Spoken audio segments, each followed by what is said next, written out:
आजकल एक टर्म बड़ा न्यूज में चलता है, पेपर्स में आता है, जिसका नाम है डीप लर्निंग। क्या आपको पता है डीप लर्निंग क्या होती है? आज खैर अगले 2 मिनट में आपको ये कॉन्सेप्ट मैं बहुत स्पष्ट तरीके से सिखा दूंगा। 1 मिनट के लिए सोच के देखो कि एक छोटा बच्चा है। ये जो छोटा बच्चा है, इसको डिफरेंट एनिमल्स को रिकॉग्नाइज करने के लिए सिखाया जाता है। जब ये छोटा बच्चा कभी एक डॉग को देखता है तो उसके पेरेंट्स कहते हैं देखो ये डॉग है।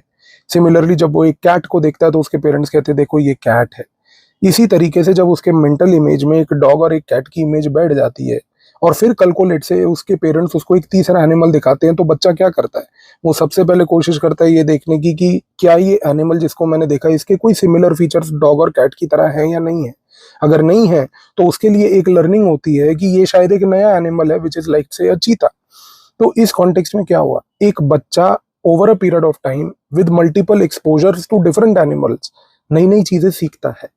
इसी तरीके से डीप लर्निंग भी काम करती है। डीप लर्निंग में क्या होता है कि जो कंप्यूटर्स होते हैं, उन कंप्यूटर्स को भी बहुत सारे इनपुट्स देके चीजें सिखाई जाती हैं।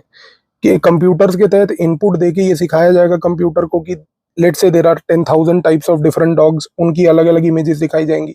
10,000 प्रकार की कैट्स की डिफरेंट इमेजेस दिखाई जाएंगी। तो कंप्यूटर क्या करता है, इन सारी इमेजेस को प्रोसेस करता है, और प्रोसेस करता है मल्टीपल लेयर्स में। और क्योंकि कंप्यूटर मल्टीपल लेयर्स में उसको प्रोसेस करता है, एक लेयर में वो पिक्चर्स देखता है, एक लेयर में वो शेप्स देखता है, एक लेयर में वो टेल देखता है, ईयर्स देखता है। तो ये जो मल्टीपल लेयर्स के बेसिस पे प्रोसेसिंग होती है, इस मल्टीपल लेयर प्रोसेसिंग को डीप लेयर प्रोसेसिंग यानी कि डीप लर्निंग कहते हैं। तो कंप्यूटर भी फिर over a period of time सीख सीख के राइट गेसेस करने लग जाता है, ये जान के कि भाई अच्छा, अब मिलियंस ऑफ टाइम्स मैंने इमेज देख ली डॉग की, मिलियंस ऑफ टाइम्स मैंने इमेज देख ली कैट की। तो now after deep processing, just like a child learns, a computer also learns. तो ये होती है डीप लर्निंग, जिसमें डिफरेंट लेयर्स ऑफ लर्निंग एक दूसरे के साथ जुड़ जाते हैं, और जुड़ने के बाद एक कॉम्प्लेक्स लेयर क्रिएट होती है, एक क्लियर कट पिक्चर क्रिएट होती है। So deep learning in short is what? Deep learning is nothing but a way to teach the computers. And what do you teach the computers? That you teach them how to, from different examples, form different layers of processing of different inputs you want to give to it. ये term है deep learning. इसके सिवाय अगर कोई term आपको difficult लगे तो comment करके मुझे जरूर वीडियो में बताइएगा।